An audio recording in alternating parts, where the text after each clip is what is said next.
C'est bon? C'est Bon. bon. C'est bon, Ah, c'est bon. Ah, parfait, c'est super. bon. Ah, je suis désolée pour le cafouillage. Je suis Ah, désolée. cool. Non, mais Bon, ouais. du coup, je vous refais la petite présentation en 3 secondes. En C'est plus, comme la ça, je mettrai troisième les bons fois. noms, les bons prénoms, c'est parfait. Bon, je suis désolée, je vous fais la petite présentation rapido. On tenait vraiment pour faire cette formation sur le temps de travail avant votre début de stage, parce que c'est quelque chose de nouveau, c'est un environnement différent, des interlocuteurs différents pour vous. On aimerait que vous ayez toutes les cartes en main pour passer un bon stage. Sachez que vos maîtres de stage ont aussi des consignes et ont les mêmes infos concernant le temps de travail. Vous allez voir, il y a plusieurs petites choses. À l'ASSO et au DUMG, on tient particulièrement à ce que ce soit respecté. On tient à votre santé physique et psychologique. Voilà, on va vous donner toutes les infos. Si vous avez des questions, n'hésitez pas. Et si par la suite vous voulez revenir sur certaines choses, n'hésitez pas non plus. En gros, nous avons Aurélie Blanc pour la présentation.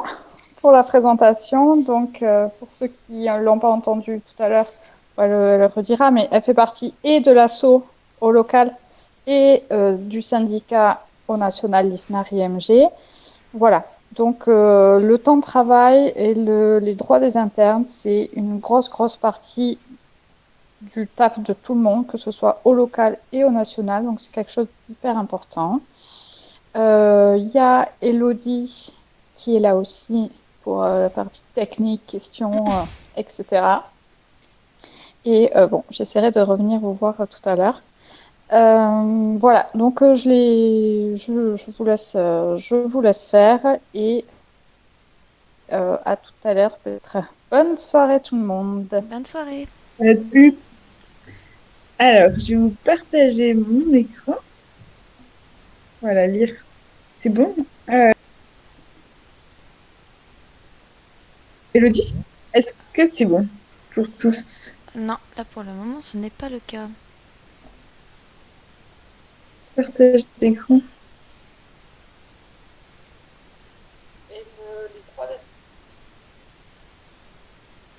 Alors par contre, je sais pas si c'est normal, mais je vais kicker Audrey parce qu'elle est partie. Non, tu n'as toujours pas mis ton écran là. Ah, merde, attends. Partage d'écran. Yes. Hop. Ok, parfait. C'est bon Parfait. là. Ouais, c'est bon. Ok, on va pouvoir commencer du coup. Désolée pour le petit retard. On va commencer cette présentation du droit des internes et du temps de travail. Donc, ce sera d'abord une présentation qui répondra aussi aux réponses du questionnaire. Et ensuite, aura lieu toutes vos questions. Là, vous en avez sans doute beaucoup, vu que le nouveau stage va bientôt commencer. Donc, juste pour rappel, l'ISNAR-IMG, c'est votre syndicat national. C'est le syndicat national des internes en médecine générale. Il concerne que les internes en médecine générale. Si jamais des fois vous avez des problèmes, vous contactez la IMG un peu. Et l'ISNAR IMG aussi pourrait vous aider. Voilà. Donc, on va commencer par le cadre législatif. Donc, il faut savoir que notre temps de travail, il a été défini en 2005. Donc, ça fait maintenant 15 ans. Et en 2005, ils ont dit que le temps de travail des internes était maximum, et c'est bien un maximum 48 heures. Donc, certains avaient coché 35 heures, je ne sais plus ce que j'avais mis d'autres, mais c'est bien 48 heures. Et c'est un maximum, pas une moyenne. Des fois, on se trompe.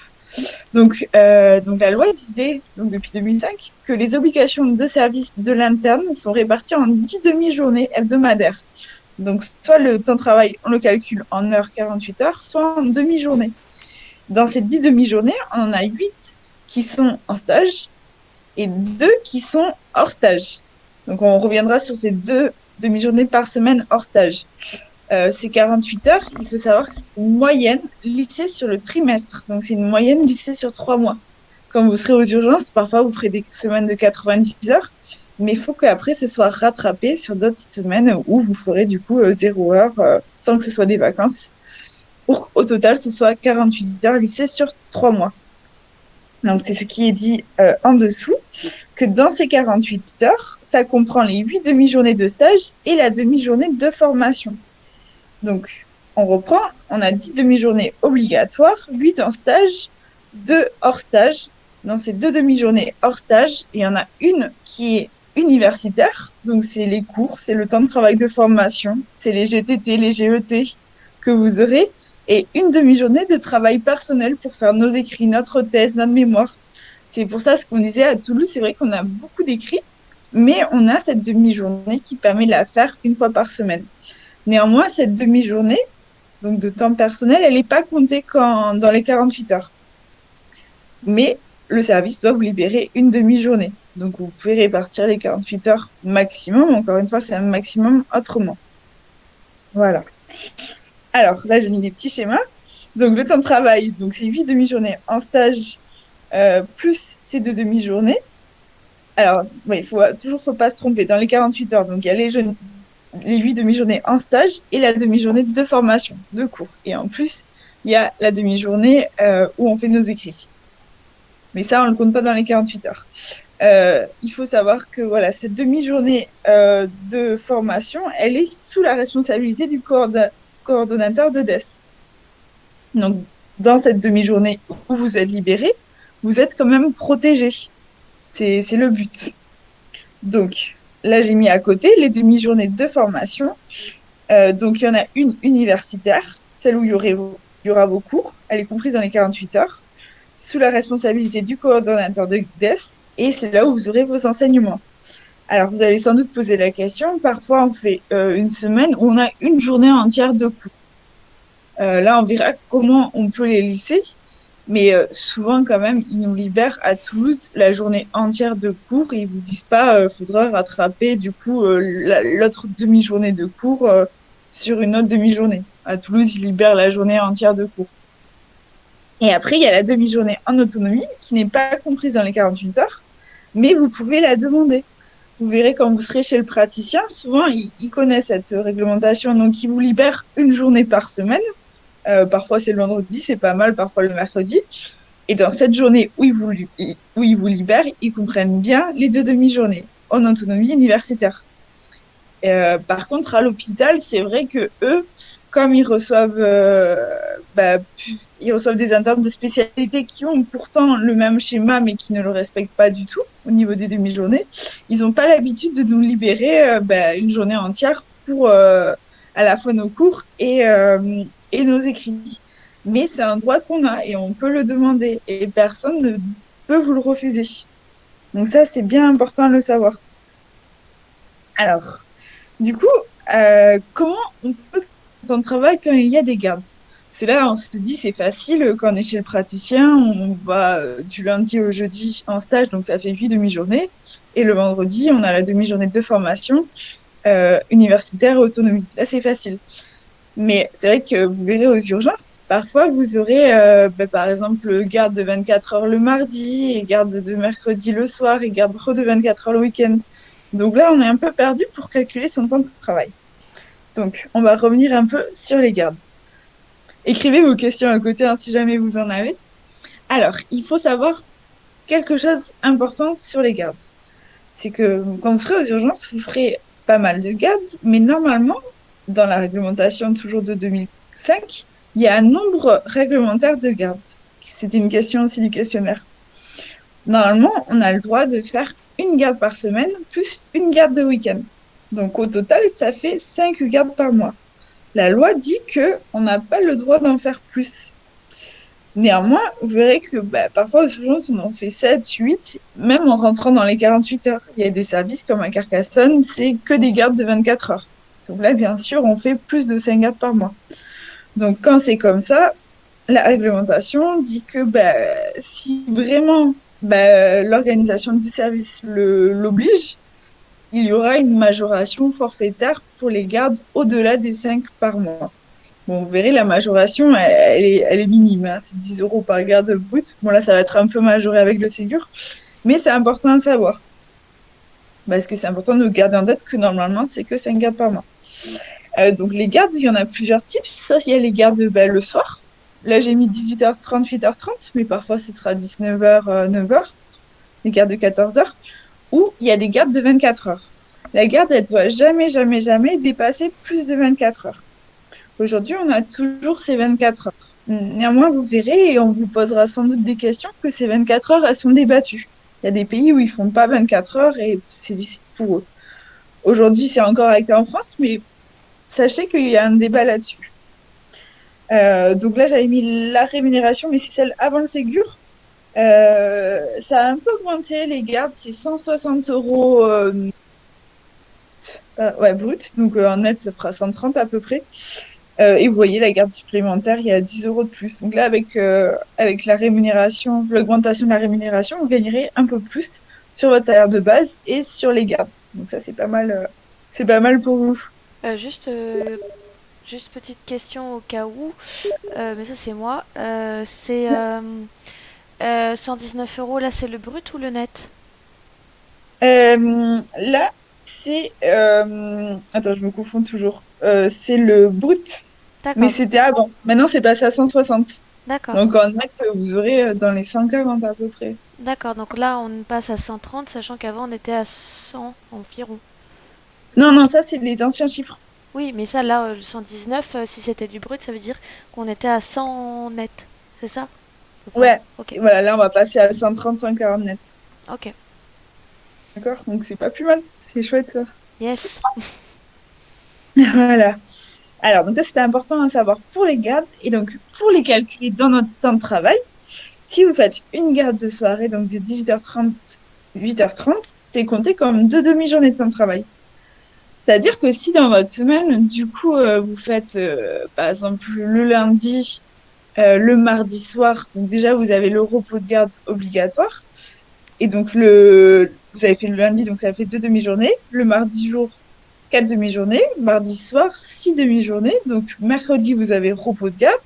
Jeudi, vous faites deux demi-journées. Et vendredi, on le libère pour récupérer. Ça, c'est la théorie. Après, en pratique, bien sûr, c'est pas toujours respecté. Mais voilà, le but, c'est de savoir la théorie, de savoir calculer les 48 heures listées sur les 3 mois. Parce que voilà, ces demi-journées, peut-être que vous n'arriverez pas à les rattraper sur cette semaine-là, mais il faut absolument que vous les rattrapiez sur une semaine d'après qui sera plus light. Pareil, quand vous faites une garde de 24 heures, c'est 4 demi-journées.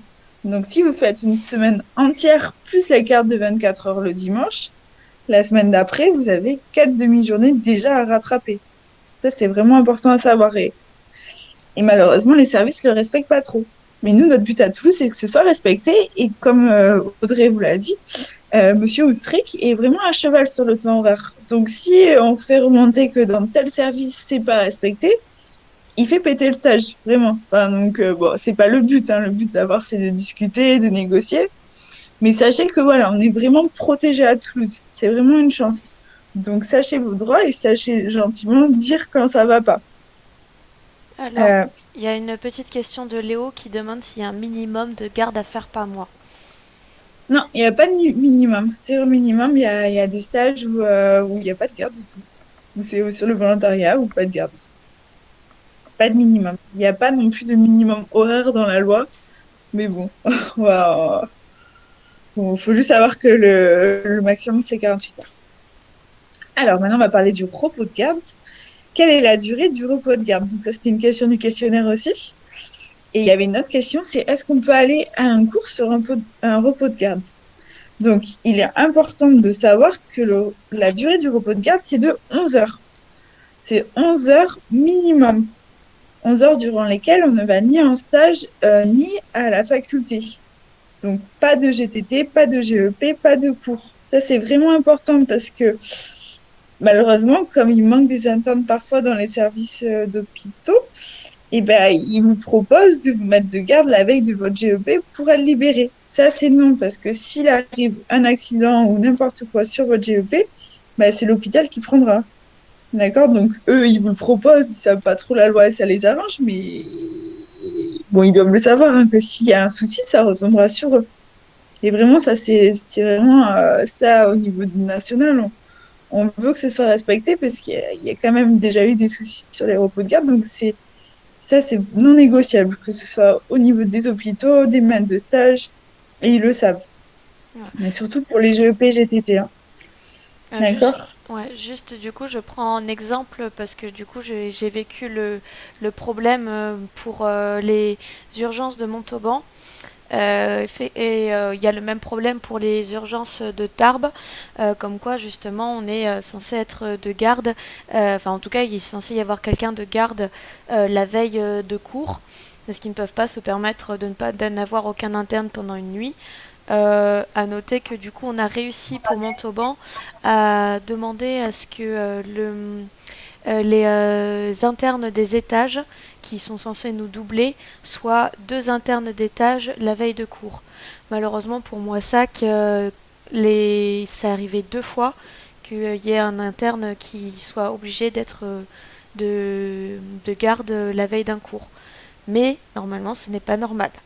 Mais déjà, voilà, vous pouvez déjà obtenir ça. Et ensuite, après, si vous avez vraiment des problèmes, n'hésitez pas à venir vers nous et on rappellera la loi. Voilà. C'est ultra dangereux quand même d'être de garde la veille d'un cours. Bon, souvent, c'est un ami qui conduit, mais c'est ultra dangereux. À Caen, c'était pareil, c'est compliqué. Souvent, quand même, les cours, ça arrive très rarement que tous les internes de médecine générale l'aient ensemble. Il y en a un par an à peu près.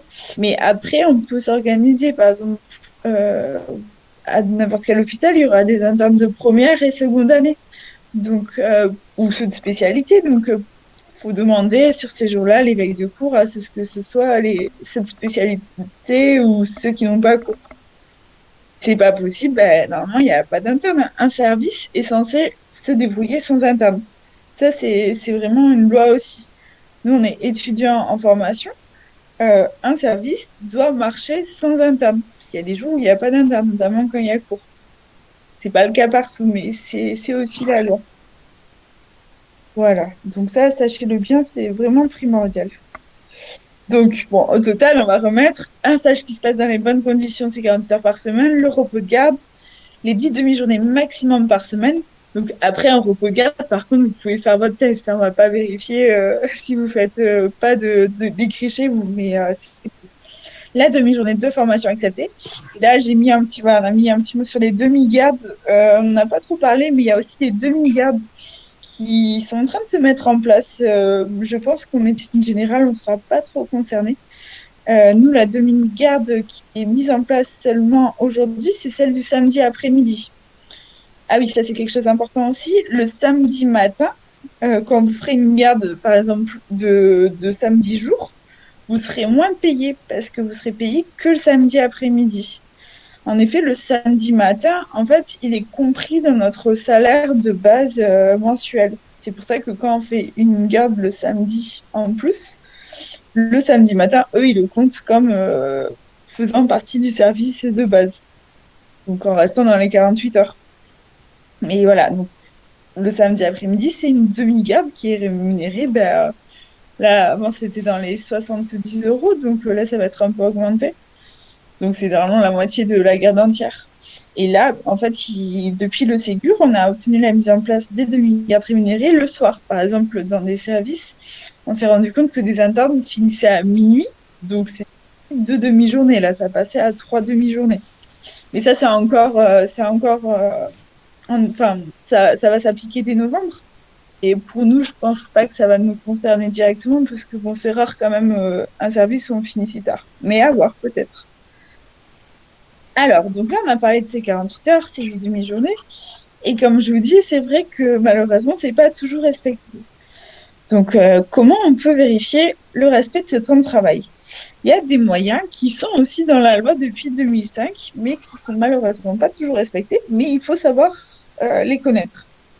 Il y a ce qu'on appelle le tableau de service. J'ai fait une petite faute là. Le tableau de service, c'est quelque chose en fait qui est élaboré de manière prévisionnelle sur le trimestre. Normalement, c'est pas notre responsable, c'est pas nous qui le faisons. C'est un tableau où on marque chacune de nos demi-journées par semaine, où on met, cette semaine, j'ai fait 4 demi-journées de stage, une de formation, machin, un truc. Et pour que ce soit transparent, normalement, c'est notre chef qui le remplit. Mais bon, autant dire qu'il n'a pas trop de visibilité sur notre planning. Mais ça, c'est la loi. Alors, pendant le Ségur, il y a eu beaucoup de négociations et au niveau syndical, au niveau national, on a demandé à avoir une meilleure visibilité sur ce portfolio, puisqu'il est dans la loi, mais personne ne le fait. Et on a obtenu que ce soit obligatoire, que le tableau soit obligatoire dans le portfolio. Le portfolio, vous verrez, c'est là où on met tous nos écrits et ça doit être validé par le tuteur. Et on s'est dit que si du coup il y avait un souci dans ce tableau de service, il est dans le portfolio, c'est quelque chose d'officiel.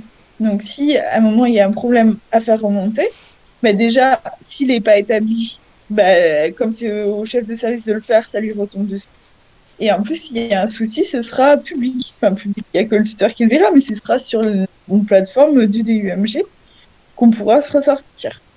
Donc ça, c'est vraiment important à savoir, qu'il existe ce tableau et qu'il faut le demander. Alors, en médecine générale, bon, là, c'est vrai que dans les services où ça se passe super bien, c'est quand même une charge de travail supplémentaire pour votre chef. Donc, si il n'y a aucun souci, que vous respectez totalement les 48 heures, même enfin, que vous faites moins du coup, bon, bah, si c'est trop, normalement, il le faut, hein, vraiment, mais si c'est trop une charge de travail, tant pis. Mais par contre, les services où ça devient compliqué, vous pouvez tout simplement dire, bah, j'aimerais mon portfolio. Parce que souvent, en tant qu'interne, on a du mal à aller voir notre chef et nous dire, bah, on dépasse le temps horaire, ça se passe mal parce qu'on a peur qu'on nous prenne pour des branleurs.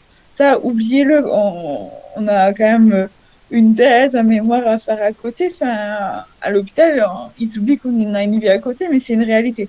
Donc non, vous passez pas pour branleur. Et oui, vous pouvez revendiquer vos droits. Donc vous pouvez revendiquer avoir ce portfolio où là, ils seront obligés de calculer vos demi-journées et s'il y a un souci, ils seront obligés de le corriger directement. Ils le savent.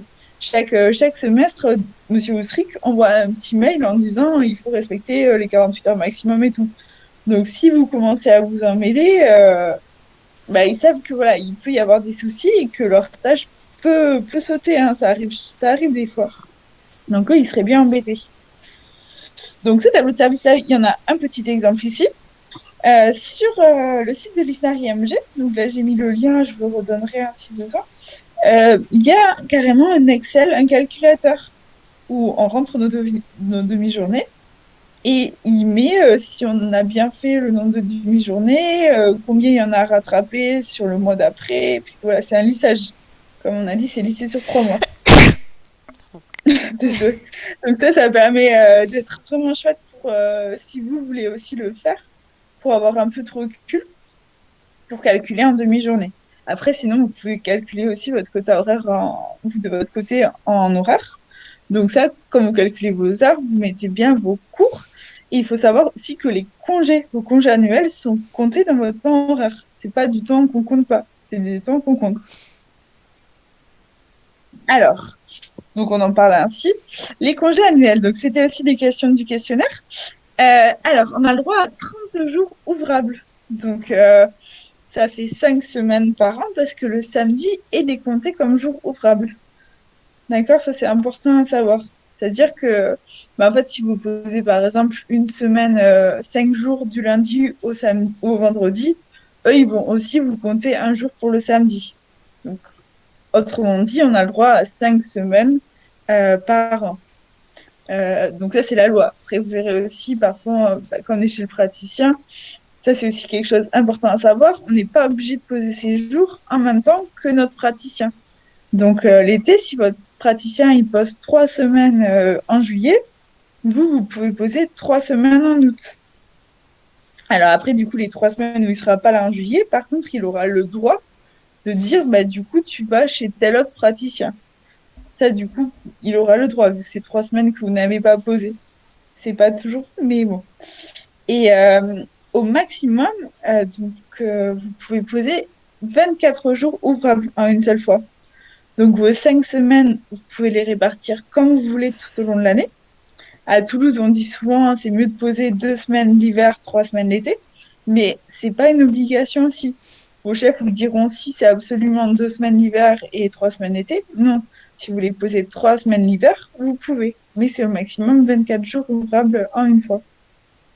D'accord? Donc ça, tout ça, c'est important de le savoir. Et donc, comme j'ai dit, les congés annuels sont comptés dans le temps de travail. Ça aussi, c'est important. Voilà, en fait, il y a beaucoup de services où ça les arrange que vous posiez 2 semaines en hiver et que vous posiez que par semaine. On va vous dire, c'est obligatoirement des semaines entières, mais non, vous pouvez poser des jours séparés. Après, voilà, c'est toujours bien sûr à voir avec le service, faut pas non plus les embêter au maximum, mais c'est important de connaître vos droits.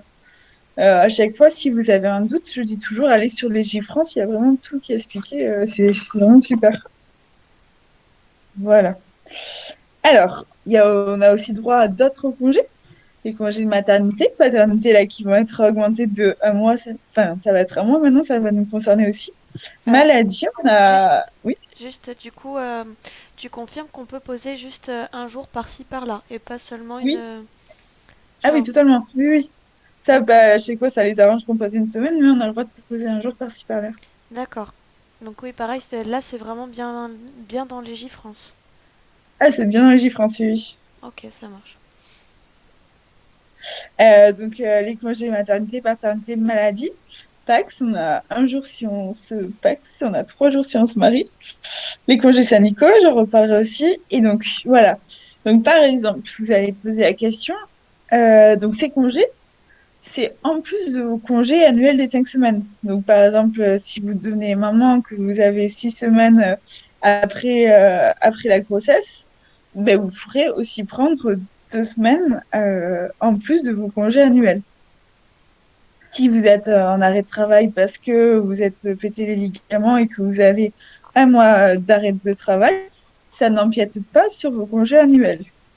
Néanmoins, tout ça, c'est important de savoir qu'il faut valider au total 4 mois de stage. Donc, si par exemple, on a 3 mois de congé maladie, ben là, malheureusement, on sera obligé de refaire le stage. On ne pourra pas nous le valider.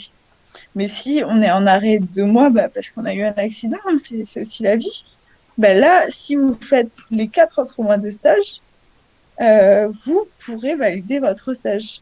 D'accord? C'est 4 mois minimal. Si vous êtes voilà, en arrêt puisque ça va pas, n'ayez pas peur. D'accord? Il y a une solution. Vous pouvez être en arrêt maladie et il faut valider ces 4 mois au total. Mais après, si vous n'avez pas de ce type de congé, c'est 6 mois pour la plupart des gens. Hop. Alors, les autres droits, on a aussi un droit de grève, hein. Peut-être qu'il y en aura d'autres cette année. Quand on a un droit de grève, par contre, il faut le déclarer. Vous verrez, vos responsables vous enverront un petit mot, comme quoi vous déclarez que vous faites grève. Parce que nous, en tant que étudiants en formation hein, et salariés de l'hôpital, ce statut nous donne ce droit de grève. On dit des fois que les médecins n'ont pas le droit, mais nous, on a le droit. Mais il faut quand même le déclarer, c'est 3 jours avant, je crois, ou une semaine avant, pour pas mettre quand même le service en péril. Et s'il manque totalement de médecins, ce jour de grève, il y aura des réquisitions. Et dans les réquisitions, c'est d'abord les médecins seniors, les médecins en formation, et nous, les internes, on est plutôt à la fin. Donc, ça m'étonnerait que vous soyez réquisitionnés. Mais vous pouvez l'être. Et par contre, si vous êtes réquisitionné, là, vous êtes obligé d'y aller. On a aussi un droit syndical. Donc, c'est-à-dire que quand on est dans un syndicat, on peut poser des congés syndicaux. Ces congés syndicaux, pareil, ils comptent dans le temps de travail et ils ne comptent pas dans nos congés. Donc là, c'est une citation à faire si vous voulez de l'associatif. Vous pouvez poser des congés syndicaux qui ne comptent pas dans le temps de travail, donc ça permet de s'investir dans autre chose. On a ce qu'on appelle le droit à la seniorisation. Ça, c'est tout simplement qu'on est étudiant en formation, donc on a le droit d'être formé. Nos maîtres de stage, ils sont censés être là, que ce soit à l'hôpital ou en libéral. À l'hôpital, voilà, ils sont censés nous former, même s'ils sont débordés, ils sont censés être là. Et d'ailleurs, ce sont aussi nos responsables de prescription. Donc, ils sont d'autant plus obligés d'être là. Hop là, je crois qu'on arrive. Ah oui, bientôt à la fin. Quel est l'intervenant validant le stage? Alors ça, c'est aussi primordial. Il y a très très peu de gens qui ont trouvé la bonne réponse. L'intervenant qui valide notre stage, c'est pas notre maître de stage, c'est pas notre MMSU, c'est pas notre chef des urgences, c'est le doyen. D'accord? C'est le responsable de l'URFR. Donc là, nous, on dépend de l'UFR de Rangueil. Donc, c'est le doyen de Rangueil. Et ça, c'est vraiment important. C'est vraiment important parce que, en fait, nous, souvent, quand dans un service, nos droits sont pas respectés, on n'ose pas les faire remonter puisqu'on a peur de ne pas être validé. Mais non, en fait, vu que c'est pas notre chef de service qui va nous valider, eh bien, il n'y a aucun souci pour faire remonter le problème. Alors, vous verrez que, par contre, notre maître de stage, notre chef des urgences ou notre maître de stage, lui, il va quand même remplir une petite fiche, il va quand même nous évaluer et il va donner un avis favorable ou non. Et après, ce sera le doyen qui validera totalement le stage.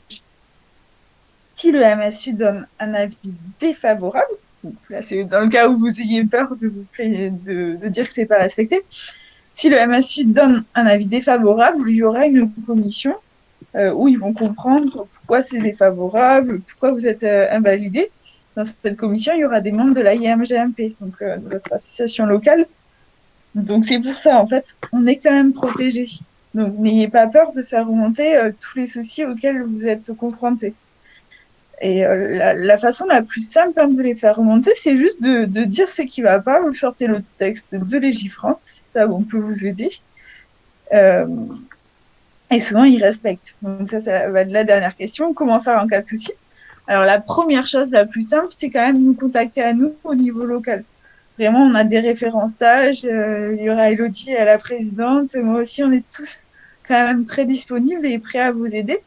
Donc, et il y a les référents stages qui, en plus, se sont formés d'autant plus là-dessus. Donc, vraiment, vous nous contactez.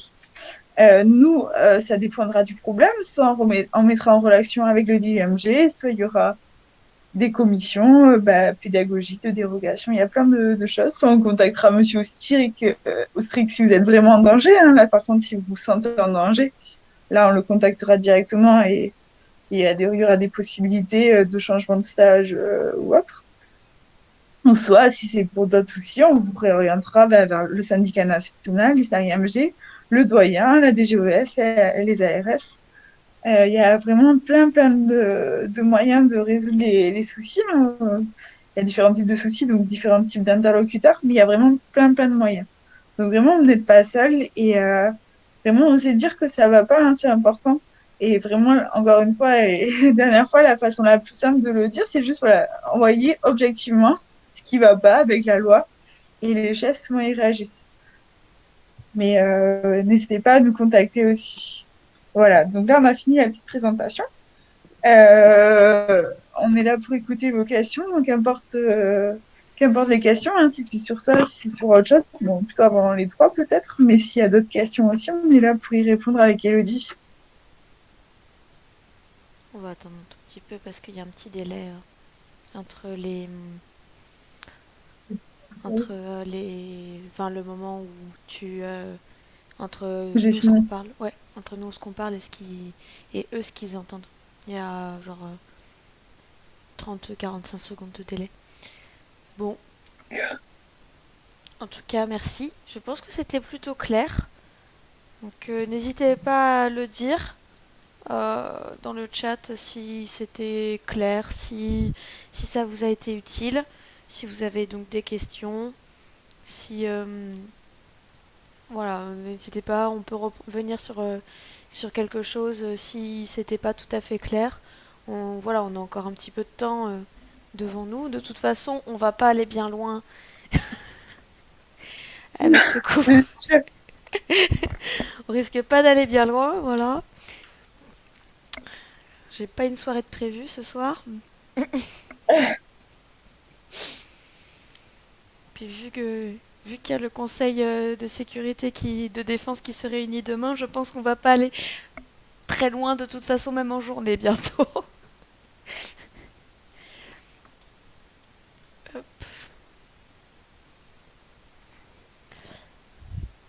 Bon, apparemment c'était super intéressant et très clair. Donc merci. Oui. Vraiment, si vous avez n'importe quelle question sur le futur, là, l'avenir de la rentrée de la semaine prochaine ou autre, vraiment, on est là. Hein. Tiens, bah d'ailleurs, on pourrait parler vite fait de comment ça s'est passé pour nous pour le Covid et qu'est-ce qui peut se passer. Je sais pas, disons que comme on est dans les droits, etc. Je sais pas trop Oui. si on peut un peu improviser quand même là-dessus. Sur le fait que bah, du coup, donc avec le Covid, au premier semestre, du coup, on a eu notre stage qui a été rallongé d'un mois. Donc c'est quelque chose qui peut être envisageable et ainsi que des réquisitions peuvent être envisageables. À noter qu'on ne vous mettra pas dans un endroit qui ne vous correspond pas. On ne va pas vous faire des gardes de réa comme ça à tire-larigot parce que ça manque de personnel. Mais il y a des possibilités par contre de réquisition. À noter que normalement on est quand même censé respecter quand même le temps de travail. Donc, après, voilà, vous allez voir, de toute façon, des directives vont être données hein, pour nous les internes. On doit en effet assurer la sécurité des soins, tout ça, mais on doit aussi assurer notre formation à côté. Donc, nos cours, là, au niveau national, l'ISTAR IMG a demandé à ce que les cours soient au maximum maintenus, si possible en présentiel ou en distanciel, mais qu'ils soient maintenus. Voilà, que la formation ne soit pas, qu'il n'y ait pas une répercussion sur la formation. Alors après, en effet, voilà, là, c'est vrai que nous, on a tous été réquisitionnés au niveau des temps de Covid, tout ça. On dit réquisition, mais en fait, ce n'était pas une réquisition. Normalement, quand on est réquisitionné encore au niveau législatif, on reçoit une lettre disant qu'on est réquisitionné et on a une rémunération en plus. Nous, en fait, ce qu'il y a eu au niveau des internes, c'est qu'on a fait des gardes en plus, on a participé au planning des temps de Covid, mais c'était pas au final sur une réquisition. D'accord? Donc, on n'a pas eu de, tra- de, de sous supplémentaires et ça devait rentrer dans nos 48 heures du coup. Mais ça n'a pas été partout le cas. Après, là, c'est vrai que c'était une situation exceptionnelle. Mais une réquisition, retenez que voilà, on est convoqué, on reçoit une lettre, on a une rémunération de plus et du coup, là, par contre, c'est en dehors du temps de travail. C'est quelque chose en plus. Donc là, je pense qu'il n'y aura pas de réquisition pour nous, mais si on est appelé à être en renfort, il faut quand même que le temps de travail ne soit pas, enfin, que le temps de travail soit respecté. Hein. C'est une revendication de l'ISNARIMG, qui essaie de travailler aussi avec les ministères de l'enseignement et de la santé pour aussi ce qui va se passer avec le Covid, quelles seront les directives pour les internes. Il y a un communiqué de presse ouais, qui est sorti, voilà, que vous pouvez lire d'ailleurs sur la page Facebook de l'ISNAR, qui a été partagée aussi par l'ISNI, la NEMF, qui va être partagée, je crois, si elle n'a pas encore été faite par la page de l'AIMG, sur justement bon, les craintes et les inquiétudes par rapport au Covid, sur le fait que voilà, en tout cas notre formation aussi ne doit pas être sacrifiée. Voilà. Bon, apparemment, il n'y a pas vraiment de questions. En tout cas, Et n'hésitez pas à nous contacter aussi personnellement à côté, enfin, sur vos pages, on répondra à vos questions. Hein. mm, Il y a vraiment aucun souci. voilà. Donc n'hésitez pas. Oui, si vous avez des questions, n'hésitez pas à les poser. Préférentiellement sur l'adresse mail contact qui est en fait img.mp@gmail.com. Enfin, que vous pouvez de toute façon trouver en fait l'adresse sur le site de l'AIMG. Vous pouvez envoyer les questions par MP, mais disons que, par exemple, je sais que j'ai eu pas mal de questions de certains d'entre vous par MP. Il n'y a pas de problème, j'y répondrai. Mais parfois, la mettre sur l'adresse mail contact permet en fait que ce soit pas déjà que moi qui réponde et du coup que ça mutualise les informations et que tout le monde voilà, que les autres membres de l'asso qui sont parfois plutôt compétents que moi puissent répondre à vos questions. Donc voilà, du coup, voilà pour les questions, préférentiellement par mail. Mais voilà, après, sinon, il y a aussi la boîte de réception de l'AIMG qu'on regarde de temps en temps, mais c'est moins pratique que les mails. Donc voilà, si vous avez des problèmes, je vous invite à voilà, nous contacter par mail. Et si vous avez un litige, voilà, contactez-nous. Et si vous devez envoyer souvent un mail au niveau du DUMG pour refaire revendiquer vos droits, n'hésitez pas soit à nous en parler avant, soit à nous mettre en copie de manière à ce qu'on soit au courant et qu'on puisse être au courant du dossier afin de pouvoir vous défendre au mieux. Voilà. Bon. Mais après, ça va bien se passer, hein, vraiment. Ah oui, non mais Mais oui, c'est mais là important de savoir on est en notre. train de parler, voilà, ça va bien se passer, normalement il n'y a pas de souci, hein, on a eu que très rarement des soucis, mais disons que bon, si, voilà, de toute façon on est en train de parler de au cas où ça se passe mal, voilà, parce Voilà. que vaut mieux prévenir que Puis faites guérir. attention. Ouais. Et faites vraiment attention aux on-dit ou machin truc. Vraiment, dès que vous avez un doute, Légifrance, il y a vraiment tout écrit. Ou sur le site de la IMG, il y a pas mal de choses aussi. C'est vrai qu'il y a toute une partie droit des internes. Et au niveau de l'histoire IMG, il y a tout en vrai. Donc voilà, quand on vous dit oui, c'est 2 semaines, l'hiver 3, l'été, ben voilà, si vraiment vous avez besoin de poser 3 et que vous osez pas trop le dire, regardez la loi et vous verrez que vous avez le droit de le faire. Voilà, Donc les on dit, les machins trucs, faut faire vraiment attention pour tout.